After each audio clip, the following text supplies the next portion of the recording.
Hello everyone, welcome back to my channel. আর আগের দিনই তো বললাম তোমাদের যে আমরা একটা বিয়েবাড়িতে যেতে চলেছি, আর তার জন্য বেরিয়ে পড়েছি। আর এখন আমরা অটোতেও উঠে গেছি। আর এই বিয়েবাড়িটা যেতে তো কয়েকটা অটো লাগবেই, মানে দুটো তিনটে তো লাগারই কথা। তো তার জন্য আমরা এখন 1 নম্বর অটোতে উঠে গেছি, আর এখন আবার অটো থেকে নেমে আর একটা অটোতে উঠবো। তো সেই জন্য দেখো, রাস্তায় যেতে গিয়ে এই আম সাজানো না আমার ভীষণ দেখতে ভালো লাগে।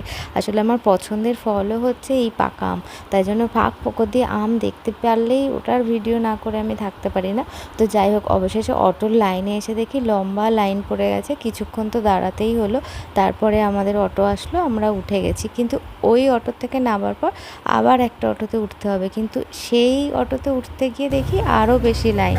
তার জন্য শঙ্কর একটা রিক্সা ডেকে আনলো, তারপরে আমরা ওই রিক্সাটা করেই বিয়েবাড়ি পৌঁছালাম। এই যে দেখো দিদি, এই দিদিটারই মেয়ের বিয়েতে আমরা এসেছি। তো চলো আমাদের মিষ্টি কনেটাকে আগে দেখে আসি কি করছে সে। আর এই যেখানে আমার বড় ননদ তো নাচানাচি শুরু করে দিয়েছে। আর এই যে হচ্ছে আজকের কনে, খুব মিষ্টি লাগছিল ওকে ওই দিনকে। তো আমরা যাওয়ার কিছুক্ষণ আগেই আমার যা, মানে বড় যা আর সৌম্যরা এসে গেছিলো। তো আমরা যাওয়ার পরেই গিফটটা দিয়ে দিলাম কন্যের হাতে। আর এই যে পুপুন এখানে এসে স্টার্টারে পকোড়াও নিয়ে নিয়েছে। আর আমরা যখন ওখানে পৌঁছেছিলাম তখন মোটামুটি ওই 8টা সাড়ে 8টা মতন বাজে।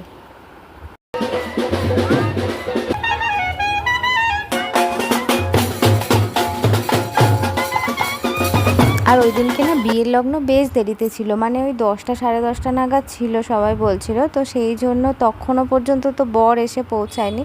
তো আমরা একটু স্টার্টারে পকোড়া কফি ওইসব খেয়ে একটু বসেছিলাম। তারপরে কিছুক্ষণ পরে সবাই বললো যে খাওয়া দাওয়াটা সেরে নিতে, কেননা কখন বর আসবে তখন তারপরে আবার যাব বাড়িতে, তো ঠিকঠাক টোটো অটো পেতেও ওইখানটায় একটু সমস্যা হয়। তার জন্য ওপরে খাওয়ার ব্যবস্থা ছিল, আর আমরা খাওয়ার জায়গায় চলে আসলাম। আর এসে দেখি দিদিভাই আর সোমনাথ ততক্ষণে খেতে বসেও গেছে অলরেডি। মনোযোগ দিয়ে খাচ্ছে। ঠিক আছে। আর পুপন তো পছন্দের মেনুও পেয়ে গেছিলো, মানে মেনুতে পছন্দের আইটেম পেয়ে গেছিলো আর কি। যেমন হচ্ছে গলদা চিংড়ি, ওর তো গলদা চিংড়ি খুব ভালো লাগে, তার জন্য দুটো নিয়েও নিয়েছিল। আর আমি একটাই নিয়েছিলাম, শঙ্করও দুটোই নিয়ে নিয়েছিল।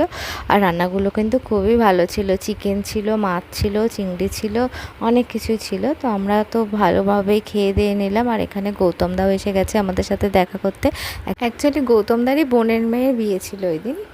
তো আমাদের খাওয়া দাওয়া কমপ্লিট, এখন আমরা নিচে চলে এসেছি। নিচে এসে পুপুন বাবিন দাদাকে পেয়ে গেছে। আর দিদিভাই আজকে রাত্রে থাকবে, কিন্তু গৌতম দা সম্প্রদান করবে, তারপর রাত্রে ফিরবে।